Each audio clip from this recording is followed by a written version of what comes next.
Hello दोस्तों, आप सभी का फिर से एक बार स्वागत है आपके अपने इस लर्निंग प्लेटफॉर्म कॉम्पिटिटिव वाइजली में। जैसा हमने पिछले 2 वीडियोज़ में 2 मार्च की शिफ्ट जो एसएससी सीजीएल मेंस की में जो मैथ के क्वेश्चन आए थे उसको सारा हमने सॉल्व किया था पार्ट ए और पार्ट बी करके। मैं आशा करता हूँ आपने उन दोनों पार्ट को देखा होगा। अगर उन दोनों पार्ट को आप नहीं देखा हो तो उसको देख लीजिए। आज हम पार्ट सी लाए हुए हैं। इसमें जो बाकी के क्वेश्चंस बचे हुए हैं उसको हम सॉल्व करेंगे। जो भी पॉसिबल ट्रिक होगी पॉसिबल ट्रिक को हम यूज करेंगे और ऐसा ट्राई करेंगे कि जिस तरीके से हम लोग एग्जाम में सॉल्व करते हैं उस तरीके से सॉल्व करने की कोशिश करेंगे। साथ ही साथ मैं काफ़ी ब्रीफ में आपको बताऊंगा भी किस तरीके से उस टाइप के क्वेश्चन अगर एग्जाम में आते हैं तो सॉल्व भी किया जा सकता है। तो चलिए चलते हैं, हम स्टार्ट करते हैं। आप मेरे बारे में जान सकते हो। चलिए हम चलते हैं अपने क्वेश्चन पे। ओके, अभी हम लोग क्वेश्चन पे आ चुके हैं। हम लोगों ने 18 नंबर तक क्वेश्चन कर लिया था। आज 19वां नंबर क्वेश्चन है। 19वां नंबर क्वेश्चन ज्योमेट्री से रिलेटेड है, जिसमें कुछ स्टेटमेंट दिया, उसके बाद 3 ऑप्शंस तीन मतलब ऑप्शन दिए 1 2 3 करके। इसमें पूछा गया कि which of the statement are correct, मतलब इन तीनों में से कौन सा स्टेटमेंट करेक्ट है according to above given statement. तो इसमें क्या दिया गया कि कोई त्रिभुज है, कोई ट्रायंगल है पी क्यू आर, उसमें P Q equal to Q R है और O is the interior point of P Q R such that O P R angle O P R equal to angle O R P. Consider the following statement. ये 3 statement बताना है कौन statement correct है। तो सबसे पहले हम क्या करते हैं, एक ट्रायंगल बनाते हैं पी क्यू आर। देखिए ये हो गया ट्रायंगल। ये क्या है, पी इसको मान लेते हैं, इसको क्यू मान लेते हैं, इसको आर मान लेते हैं। जैसे इसमें दिया P Q equal to Q R, P Q equal to Q R. अगर P Q equal to Q R है तो ये कैसा त्रिभुज हो गया, समद्विबाहु त्रिभुज हो गया ना, समद्विबाहु, या इसी को क्या बोलते हैं, आइसोसेलस ट्रायंगल। आइसोसेलस ट्रायंगल हो गया ये। जब ये आइसोसेलस ट्रायंगल हो गया तो अब इसमें आगे का स्टेटमेंट देखते हैं। इसमें क्या दिया, ओ कोई पॉइंट है जो कि कहाँ पे है, इंटीरियर पॉइंट है। तो कहीं अंदर पी क्यू आर के अंदर एक कोई पॉइंट ओ हो गया।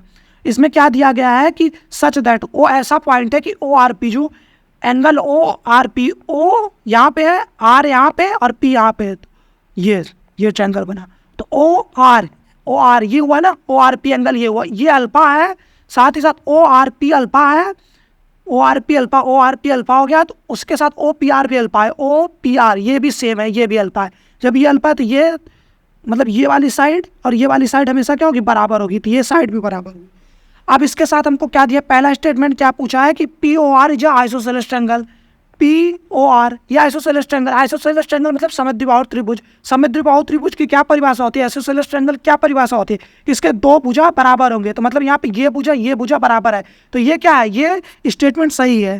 तो इसमें से आप देख सकते हैं, इसमें से जिस स्टेटमेंट में मतलब पहला सही होगा वही होगा ऑप्शन। तो इसमें पहला सही ये हो सकता है या ये हो सकता है। इसमें पहला नहीं है तो ये भी नहीं होगा और चौथा भी नहीं होगा। अब 2 ऑप्शन में हमको फिर से एक चीज़ देखना पड़ेगा और चेक करना पड़ेगा। अब दूसरा ऑप्शन पूछा है कि O is the centroid of P Q R. इसमें क्या पूछा है कि ओ सेंट्रॉइड है, सेंट्रॉइड ओ, ये ओ इसका सेंट्रॉइड है। तो हम सेंट्रॉइड से बोल नहीं सकते ना कि सेंट्रॉइड है कि नहीं है, तो हमको ये पता नहीं है। चलिए हम तीसरा ऑप्शन देखते हैं। तीसरा ऑप्शन क्या देता है, तीसरा ऑप्शन दे रहा है कि जो त्रिभुज पी क्यू ओ कहाँ बनेगा, पी ये हो गया, क्यू ये हो गया, ओ। तो ये जो ट्रायंगल बनता है, ये ट्रायंगल जो कॉन्ग्रुएंट है, मतलब एकदम सर्वांगसम बोलते हैं इसको, कॉन्ग्रुएंट के मतलब ये सारी चीज़ें सेम है। किसके, आर क्यू कौन सा है, आर क्यू ओ, ये वाला ट्रायंगल। मतलब जो ये वाला ट्रायंगल है, ये वाला ट्रायंगल ये सर्वांगसम है इस वाले ट्रायंगल के। ये क्या स्टेटमेंट सही है, देखिए हम देखते हैं। सर्वांगसम के लिए क्या होती है, सर्वांगसम की क्या होती है, या 2 भुजाएं बराबर हो और साथ ही साथ एक कोण बराबर हो, या फिर क्या हो, तीनों भुजा, अगर दोनों त्रिभुज की तीनों भुजाएं बराबर हो तब भी सर्वांगसम हो गया। तो हम यहाँ पे चेक करते हैं। देखिए हमको पहले से इससे तो पता हो चुका कि ये भुजा इस भुजा के बराबर है ना, एक भुजा तो हमको पहले से ही पता है बराबर है। और इसमें ये ट्रायंगल, ये आइसोसेलस ट्रायंगल था, आइसोसेलस ट्रायंगल में ये भुजा जो थी इस भुजा के बराबर थी। तो ये 2 भुजा बराबर हो गई, बची तीसरी भुजा। इस ट्रायंगल की ये तीसरी भुजा और इस ट्रायंगल की भी ये तीसरी भुजा है। तो मतलब क्या हुआ, ये भुजा भी बराबर होती है, क्या हुआ, ये कॉन्ग्रुएंट ट्रायंगल हुआ। तो ये भी ऑप्शन सही। अब तीसरा हमको चेक करने की जरूरत नहीं है, तीसरा हमको मतलब चेक करना ही नहीं, हम 2 सही पता कर लेंगे कि ऑप्शन मतलब इसमें से कौन सा आंसर सही है। तो इसमें से कौन सा आंसर सही है, जिसमें फर्स्ट और थर्ड दिया हो, फर्स्ट थर्ड इसमें दिया हो। अगर इसमें कहीं और दिया होता कि ऑल 3 आर करेक्ट, तब हमको ये ऑप्शन चेक करना पड़ता। बट यहाँ पे नहीं दिया तो हमको ये ऑप्शन नहीं चेक करना पड़ेगा, हम लोग डायरेक्टली टिक करके आगे बढ़ सकते हैं। चलिए नेक्स्ट क्वेश्चन पे चलते हैं। Question number 20। ये क्वेश्चन मैं एक बार इंग्लिश में पढ़ देता हूँ। A man can road 10 kilometre per hour in still water when the river is running at a speed of 4.5 km per hour, there it takes him 2 hours to row to a place and comes back to the initial point, how far is the place rounded up to 2 decimal places। देखिए इसमें क्या पूछा है, basically इसमें पूछा है कि कोई इंसान है, एक कोई नदी है, मान लीजिए ये नदी है, नदी के 2 छोर हैं, ए छोर बी छोर मैं मान लेता हूँ। अब कोई इंसान है, एक यहाँ पे इंसान है, मैन खड़ा हुआ है, यहाँ पे कोई मैन है। इसमें क्या दिया, वो उसकी मैन की चाल, जो इंसान है मैन है उसकी चाल क्या है, उसकी मतलब स्पीड क्या है 10 किलोमीटर पर आवर, और एक दूसरा इधर 10 किलोमीटर पर आवर। वो इंसान ये नदी को पार करता है, इधर जाता है, फिर यहाँ से फिर रिटर्न होता है, ऐसे आता है, टोटल 2 आवर का टाइम लेता है। बट इसमें एक चीज़ और दी गई, जो नदी का पानी है वो 4.5 किलोमीटर पर आवर उसकी भी स्पीड है, नदी के पानी का 4.5 किलोमीटर प्रति घंटा उसकी भी स्पीड है। तो हमको क्या निकालना है, देखिए जब नदी की स्पीड 4.5 किलोमीटर पर घंटा है तो हमें क्या होगा, जब मान लीजिए नदी इस तरीके से, ऐसे इस तरीके से नदी का बहाव है, इस साइड से मानते हैं, इस साइड से भी मान सकते हो, बट हम सॉल्व करने के लिए एक तरफ से मानते हैं, तो इस साइड से मान लिए। तो अगर इंसान इस साइड से ए से मान लेते हैं, स्टार्ट करता है चलना, इधर से वो जाना स्टार्ट करता है, जब इधर से वो जाएगा और नदी का बहाव इस साइड है तो उसकी स्पीड क्या होगी, अपोजिट होगी। तो क्या होगी, उसकी इंसान की स्पीड 10 किलोमीटर पर आवर है, और ये बनेगा क्या बनेगा, अप स्ट्रीम बनेगा ना, मतलब हम धारा के विपरीत दिशा में चल रहे हैं। धारा के विपरीत दिशा को क्या बोलते हैं इंग्लिश में, अप स्ट्रीम। तो जब अप स्ट्रीम में क्या होगा, तो 10 किलोमीटर इंसान की चाल, अपोजिट चला है तो 10 - 4.5 किलोमीटर, तो उसका टोटल कितना होगा, टोटल उसकी स्पीड होगी 5.5, जो एक्चुअल उसकी स्पीड है वो 5.5 किलोमीटर। अब इसी के साथ जब वो इस यहाँ पहुँच जाता है, फिर वो क्या होगा, रिटर्न होगा। जब वो रिटर्न होगा तो वो क्या होगा, इस साइड ऐसे आएगा, और धारा भी इसी साइड चल रही है, तो उसका क्या होगा, स्पीड क्या होगा, धारा की दिशा में होगी। धारा की दिशा को क्या बोलते हैं, डाउन स्ट्रीम। तो डाउन स्ट्रीम उसकी स्पीड क्या होगी, 10 किलोमीटर इंसान की स्पीड मैन की, और प्लस 4.5 किलोमीटर ऐड हो जाएगा, क्योंकि उसी के साथ में चल रहा है, तो 4.5 किलोमीटर उसकी। तो कितना टोटल हो गया, 10 मतलब 10 4 14.5 किलोमीटर पर आवर। अब इसमें पूछा उसकी एक बार स्पीड क्या थी, 5.5 टोटल स्पीड थी, और एक बार 14.5, और वो इस साइड से जाता है और इस साइड से जाता है। टोटल वो टाइम कितना ले रहा है, 2 घंटा। मान लीजिए ये डिस्टेंस डी है, टोटल यहाँ से यहाँ तक की डी है, वो 2 घंटा टोटल टाइम लेता है। मतलब कि यहाँ से अगर हमको पता है स्पीड बराबर क्या होता है, डिस्टेंस डिवाइडेड बाई टाइम, तो अगर हम यहाँ से टाइम बराबर निकालेंगे तो क्या होगा, डिस्टेंस डिवाइडेड बाई स्पीड। तो अगर डिस्टेंस हम डी माने थे, टोटल डिस्टेंस कितनी है, डी मान लिए हम, डी डिवाइडेड बाई टाइम कितना आ रहा है, टाइम मतलब ये स्पीड कितनी आ रही है, स्पीड आ रही है यहाँ से, पहली स्पीड कितनी थी जब वो इस साइड जा रहा था, 5.5, ये 5.5 उसकी स्पीड थी, 5.5 किलोमीटर पर आवर। प्लस अगर हम इसको करते फिर उसकी इधर से यहाँ तक फिर जब आता है तब कितनी डिस्टेंस है, डी, और स्पीड कितनी है इस टाइम इसकी स्पीड है 14.5, और ये बराबर टोटल अगर दोनों का ये टाइम 1 और टाइम 2 को जोड़ते तो कितना आएगा, टोटल टाइम 2 आवर जो कि दिया है। अब यहाँ से हम क्वेश्चन को सॉल्व कर सकते हैं सीधा। तो देखिए इसको सॉल्व जब हम करेंगे कैसे सॉल्व कर सकते हैं, यहाँ से डी कॉमन ले सकते हैं ना, हमने डी कॉमन ले लिया। अब इसको हम क्या करते हैं, ये जो 2 है, 2 को इधर लाएंगे तो ये 2 मल्टीप्लाई में हो जाएगा, डी कॉमन ले लिया और 2 को इधर लाए, दोनों मल्टीप्लाई होगा, तो क्या होगा 1/5.5 मल्टीप्लाइड बाई 2 ऐसे, प्लस 1/14.5 मल्टीप्लाइड बाई 2, और इक्वल टू इधर क्या बचेगा, सिर्फ 1। तो डी इधर रहने दे, फिर हमें इधर क्या होगा, डी ऐसे बचा रहेगा, इधर अगर हम लेते थे क्या हो जाएगा, ये हो जाएगा 11 हो जाएगा, 5.5 का मल्टीप्लाई 2 करेंगे 11, प्लस ये कितना 14 दूनी 28 से 29 हो जाएगा, इक्वल टू 1। तो इसका हम एलसीएम लेंगे तो ये 29 इधर आ जाएगा, 29 प्लस इधर क्या आ जाएगा 11, और डिवाइडेड बाई 29 इंटू 11 बराबर डी यहाँ पे रहेगा बराबर 1। तो अगर हम डी बराबर निकालेंगे तो ये क्या आ जाएगा, इंटू में डी है यहाँ पे, जब ये ऐसे डी बराबर किधर आएगा तो 29/11 हो जाएगा, 29 मल्टीप्लाइड बाई 11, और 29 11 को जोड़ेंगे तो 40 आएगा ना। इस तरीके से हमको सॉल्व करना पड़ेगा। तो हम इधर ऊपर सॉल्व कर देता हूँ मैं इसको। देखिए डी बराबर क्या हुआ, 29 का मल्टीप्लाई 11 में करेंगे तो कितना आएगा, 29 दाम में 290 और प्लस 29 फिर जोड़ दो तो 290 प्लस 29 और डिवाइडेड बाई कितना हो जाएगा 40, डिवाइडेड बाई 40, 29 प्लस कितना हो गया 20 जुड़ेगा तो कितना हो जाएगा 310 और 319 डिवाइडेड बाई 40। तो यहाँ से क्या 0.1 यहाँ पे आ जाएगा, ये 0 कट जाएगा, फिर कटेगा 4 से 28। तो मतलब जो 7 से स्टार्ट है वो वाला आंसर होगा। तो ये आंसर हो गया। आप पूरा भी सॉल्व करोगे तो 7.98 आएगा। चलिए नेक्स्ट क्वेश्चन पे चलते हैं जो कि 21 नंबर क्वेश्चन है। इसमें पूछा है कि find the average of cubes of first 5 natural number. तो 5 ही नेचुरल नंबर का इसमें क्या पूछा है बेसिकली, इसमें पूछा है कि अगर 1 का क्यूब प्लस 2 का क्यूब ऐसा डॉट डॉट डॉट प्लस ऐसे करके जोड़ते हैं, 5 का क्यूब इसका करेंगे, इसका एवरेज कितना आएगा, 5 नंबर है तो 5 से डिवाइड कर लेंगे, ऐसे सॉल्व करेंगे तो आपका आंसर आ जाएगा। बट इसका एक मतलब फार्मूला होता है, मैं फार्मूला बात करता हूँ। तो अगर हमसे कोई पूछता है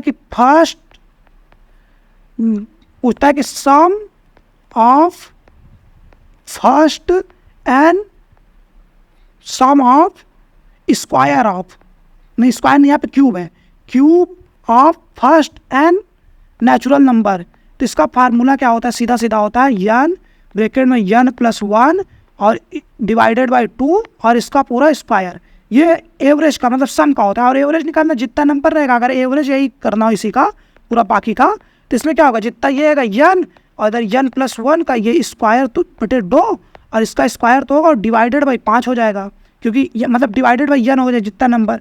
तो अगर हम ये 5 यहाँ पे 5 नंबर अगर 5 के लिए निकालते तो क्या होगा, 5 यहाँ पे यन कितना है 5 हो गया, 5 और 5 प्लस 1 और फिर डिवाइडेड बाई 2 और पूरे का स्क्वायर और डिवाइडेड बाई कितना हो गया 5 हो गया। अब इसको हम सॉल्व करते हैं तो कितना आएगा, देखिए 5 मल्टीप्लाइड 5 एक 6 और डिवाइडेड बाई 2 और इसका 5 होगा, बट स्क्वायर सिर्फ इतने का, ये नीचे वाले का स्क्वायर नहीं है, तो इसको काटेंगे 3 5 3 15, 15 का स्क्वायर कितना होगा 225 डिवाइडेड बाई 5, इसको काटेंगे कितना आएगा 45 आएगा, 45 आंसर। चलिए नेक्स्ट क्वेश्चन पे चलते हैं, क्वेश्चन नंबर 22। इसमें पूछा है for what value of the M will the system of equation 17x plus my plus 102 and ये will have infinite number of the solution. तो ये क्वेश्चन है कोऑर्डिनेट ज्योमेट्री से। इसमें एक कंडीशन होती है जब हमसे पूछता है कि अनगिनत सोल्यूशन हो किसी की, मतलब दो इक्वेशन दिए उसमें पूछे कि ऐसी क्या कंडीशन होगी कि अनगिनत सोल्यूशन हो। अगर हमसे कोई दिया हुआ है a1 x इक्वेशन दिया है, b1 y इक्वेशन दिया हुआ है प्लस c इक्वल टू 0 और फिर दूसरा इक्वेशन दिया a2 x plus b2 y plus ये c1 है और c2 इक्वल टू 0, ये दो इक्वेशन दिया हुआ है, तो इसमें इनफाइनाइट नंबर ऑफ सोल्यूशन की एक होता है, मतलब अनगिनत सोल्यूशन का एक मतलब एक कंडीशन होती है, क्या होगा हमेशा a1 बाई a2 होगा equal to b1 by b2 होगा equal to c1 by c2 होगा, ये हमेशा बराबर होगा। तो अगर हम इस इक्वेशन को ये मान लेते हैं और इस इक्वेशन को ये मान लेते हैं और कंपैरिजन करते हैं तो हमको m की वैल्यू यहाँ से निकल जाएगी। m की वैल्यू पूछा है for what value of the m the equation will have infinite number of the solution. तो हम अगर a1 के हिसाब से आप देखते हैं कितना आ रहा है 17 और फिर a2 कितना आ रहा है 23, 17/23 आ गया। अब फिर b1 कितना आ रहा है, b1 m आ रहा है equal to m divided by इधर कितना आ रहा है, ये b2 कितना आ रहा है 299 ना, इतना आ गया डायरेक्टली। अब हम इसको सॉल्व कर लेते हैं, तब देखिए 23 से ये सिग्नल इसको काटते हैं तो 23 करना कितना, या फिर अभी काटते नहीं हम एक बार नॉर्मली करते तो मैं वैसे कर दूंगा तुरंत हो जाए। इसको क्या करेंगे 23 एक बार जाएगा फिर 3 बार जाएगा और फिर m इक्वल टू आ जाएगा 17 मल्टीप्लाइड बाई 13, इस तरीके से हो जाएगा। तो लास्ट में 1 आएगा, जिसमें 1 आएगा कि 7 से 21 यूनिट डिजिट जिसका 1 आएगा वो आंसर होगा। अगर आप सॉल्व भी करना चाहते हो 17 दाम में 17 51, तो मतलब 170 में 51 जोड़ोगे 221 आएगा, आंसर आ गया 221। बट अगर आप ऐसा करना चाहते हो देखो m को इसी तरफ रहने दो और यहाँ पे 17 मल्टीप्लाइड बाई कर दो 299 डिवाइडेड बाई 23। अब इसको काट लो तो ये कितनी बार है 13, इसका मल्टीप्लाई कर दो यही आंसर आएगा। चलिए देखते हैं ये 23 नंबर का क्वेश्चन, बहुत ही इंपॉर्टेंट क्वेश्चन है, ये मेंसुरेशन से क्वेश्चन है, बहुत ही सिंपल क्वेश्चन है। इन सब क्वेश्चन में आपको लेंथ बहुत बड़ी दिख रही होगी बट ये क्वेश्चन इतना सिंपल आप सोच भी नहीं सकते, बस 2 मतलब आप क्या बोल सकते हो 20 सेकंड अगर आपको दिमाग में अगर आता है ना तो ये सब क्वेश्चन आप 10 सेकंड से 15 सेकंड लगाओगे आप और इसको तुरंत सॉल्व कर लोगे।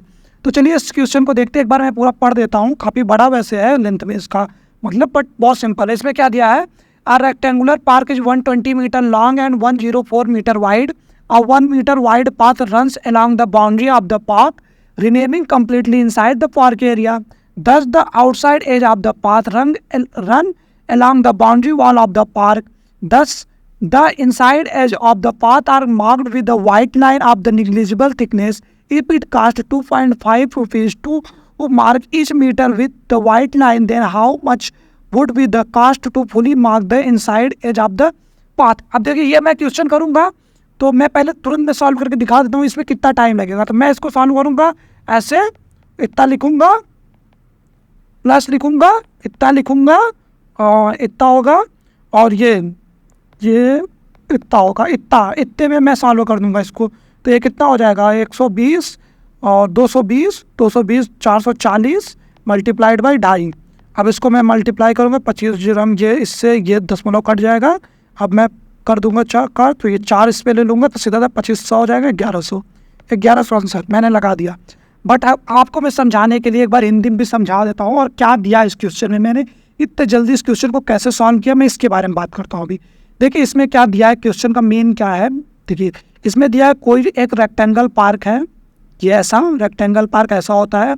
इसमें क्या दिया गया, रेक्टेंगुलर पार्क 120 मीटर लॉन्ग है, इसकी लंबाई जो 120 मीटर है, ये वाला 120 मीटर है और ये वाला चौड़ाई इसका 104 मीटर है। इसमें क्या दिया है कि 1 मीटर लंबा, इसमें दिया 1 metre wide path along the boundary of the park. 1 metre लंबा, 1 मीटर ऐसे 1 मीटर का, ये 1 मीटर का ये लंबा पाथ ऐसे निकाल दिया जाता है इस साइड, इसी तरीके से इस साइड, इसी तरीके से इस साइड, इसी तरीके से इस साइड ऐसे निकाल दिया जाता है। उसमें पूछा क्या है कि अगर हमको ये जो पाथ जब बनाया गया, अगर हम इसको वाइट लाइन, यहाँ वाइट लाइन ऐसे करना चाहें इसको, तो इसको वाइट लाइन करने में कितना पैसा लगेगा। तो देखिए और अगर 1 मीटर को वाइट लाइन करने में 2.5 रुपये लगता है तो पूरा कितना लगेगा, 1 मीटर को ढाई रुपये लगता है। तो आपको निकालना होगा कि ये पूरा लंबाई यहाँ से स्टार्ट करते कितना है। तो ये एक तरीके से क्या है, ये क्या है, पेरीमीटर ही तो है, इस चीज़ का पेरीमीटर है। तो हमको क्या निकालना है, ये पेरीमीटर हमको निकालना है इस वाले का। बट हमको क्या पता है, ये पता है 120 और ये 104।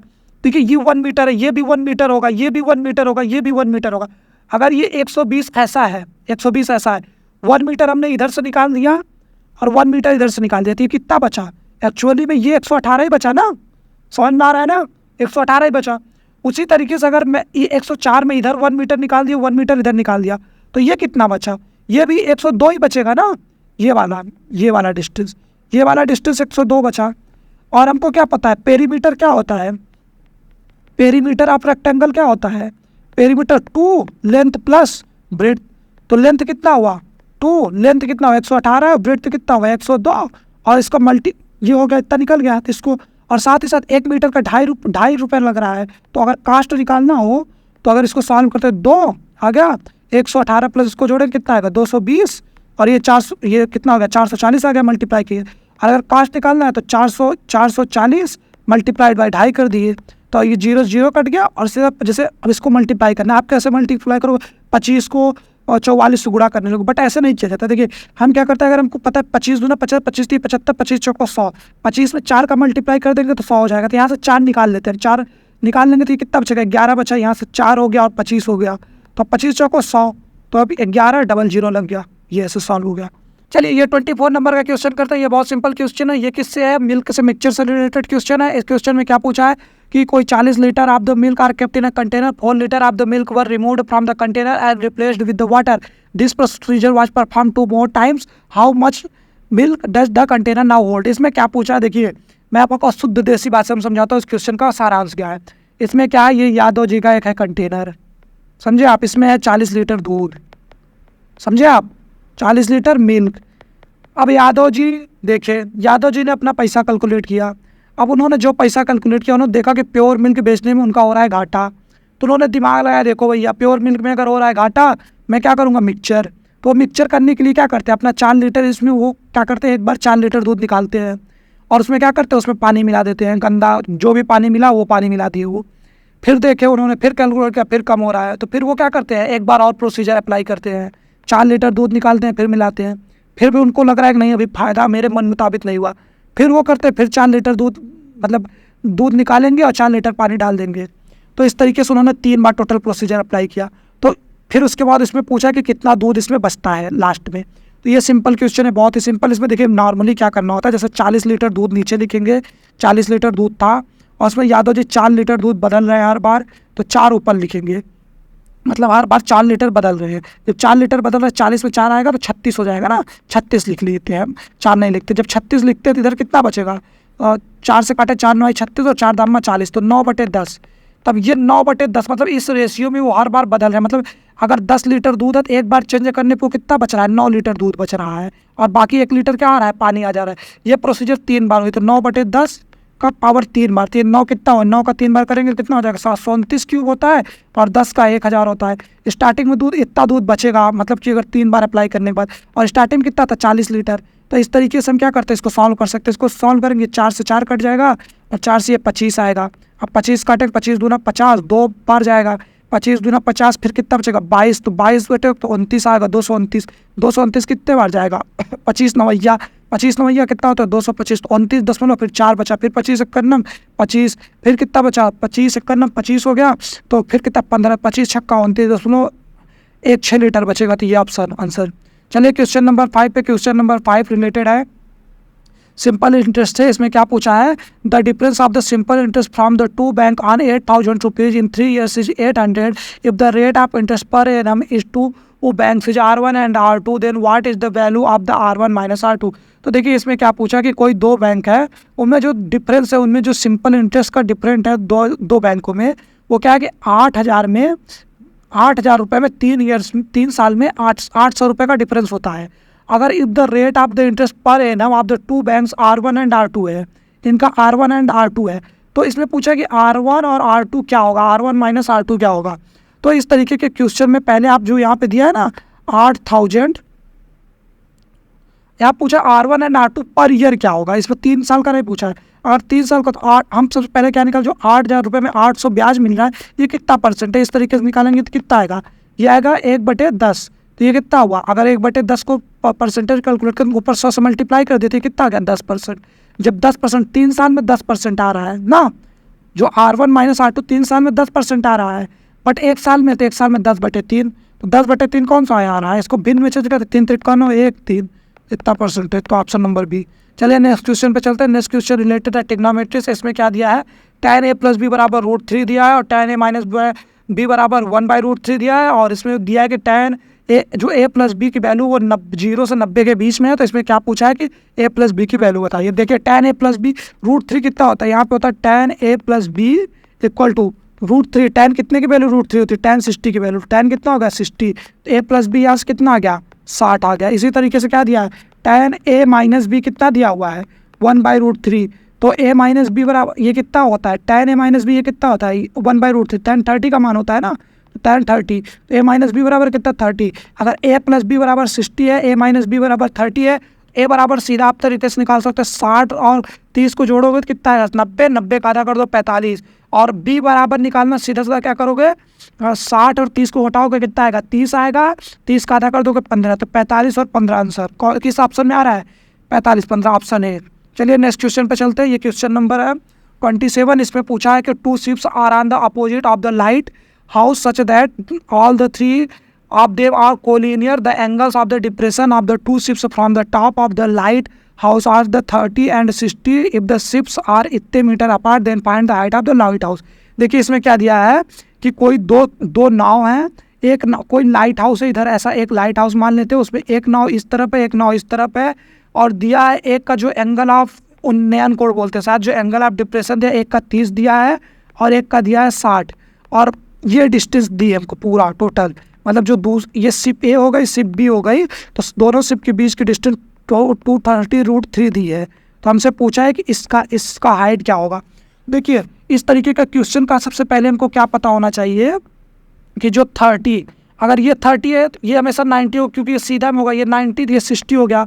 इसी तरीके से ये 60 है तो ये 90 तो होगा ही, तो ये कितना होगा ये 30 होगा। तो हमें यहाँ पे पता होना चाहिए 30, 60 और 90 का कहीं भी एंगल रहता है तो उसमें हमको किस तरीके से उसका रेशियो, जो हाइट का रेशियो कैसे बनता था, हमको हमेशा याद रखिए 30 के सामने वाली भुजा हमेशा क्या होगी 1 होगी, 60 के सामने वाली भुजा हमेशा √3 होगी, और 90 के सामने वाली भुजा हमेशा 2 होगी। ये हमेशा रेशियो होता है। अब यहाँ पे 30 के सामने वाली भुजा ये क्या आ गई, 30 के सामने हम लोग इधर से निकालते हैं, अगर हम वैसे इधर से निकालेंगे तो हमको क्या पड़ेगा, ये वाली हाइट तो बराबर है, तो हमको ऐसा नंबर लेना पड़ेगा कि ये हाइट हमेशा बराबर रहे दोनों तरफ से। तो हम पहले 60 के सामने वाला मानते हैं, ये कितना मान लेते हैं, इसको मान लिया हमने 60 के सामने कितना हमेशा √3 लेंगे, तो इसको √3 ले लिए। जब 60 के सामने √3 होगा, 30 के सामने कितना आएगा, 30 के सामने 1 आ गया, इधर क्या हो गया ये वाली कितना हो गया 1 हो गया। जब ये 1 हो गया तो ये 2 आ गया। अब फिर यहाँ पे क्या हुआ 30 के सामने √3, अगर 30 के सामने यहाँ पर √3 हो गया तो इन दोनों में भी √3 का मल्टीप्लाई कर देगा। अगर 30 के सामने वाला √3 मान लेते तो इसमें भी √3 मल्टीप्लाई 60 के सामने √3 मल्टीप्लाई √3 3 मानना पड़ेगा, 90 के सामने वाला √2 √3 मानना पड़ेगा ना इसी तरीके से। तो 30 के सामने √3 60 के सामने कितना हो गया 3 हो गया, 60 के सामने जब 3 हो गया तो इस तरीके से 90 के सामने कितना होगा 2 हो गया।